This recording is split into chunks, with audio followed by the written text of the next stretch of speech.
ka sa ospital, ha?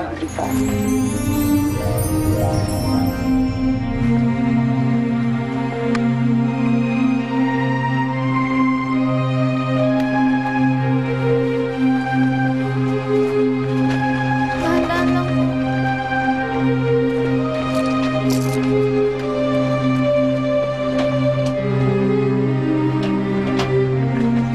Hoy, Catherine! Magkikita rin tayo. Sige na.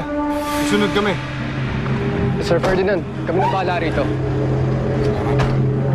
Tara, tara! Pasok!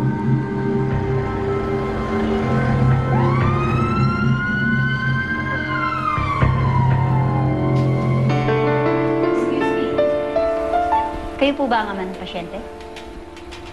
Kumusta na ho siya doon? Right now, she is suffering from internal bleeding at may fracture ang kanyang kanang tungkol. Gagawa kami ng mga ilang x-rays at CT scan as soon as possible. Magkano po yung kailangan? Huwag mo nang alalahanin yung magagastos. Ako nang bahala. Dok, gawin niyo na ho lahat na magagawa ninyo para mapagaling siya. Huwag po kayong mag-alala. Gagawin ko namin. Excuse me po.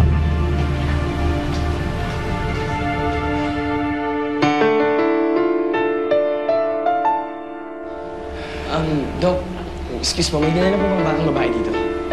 Siya ba? Clarissa. Clarissa? Anong nangyari kay Clarissa? Clarissa, kamusta ka na? Kamusta yung pakiramdam mo? Kung inaasahan mong papasalamatan kita dahil sa ginawa mo, maghintay ka sa wala. Iyako ako sa'yo, umalis ka na. Nalipasin mo na yung sitwasyon.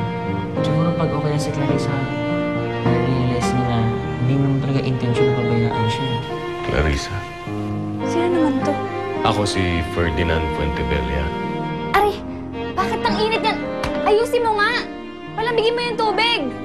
Clarissa, kain ka na oh. Ako mismo nagluto niyan. Ano ba namang lasa nito? Lalasunin mo ba ako, ha? Clarissa, hanggang ngayon ba hindi mo pa rin pinapatawad si Catherine? Importante kasi yun sa kanya, sir. Gusto ko sanang kunin kay Aling Loida.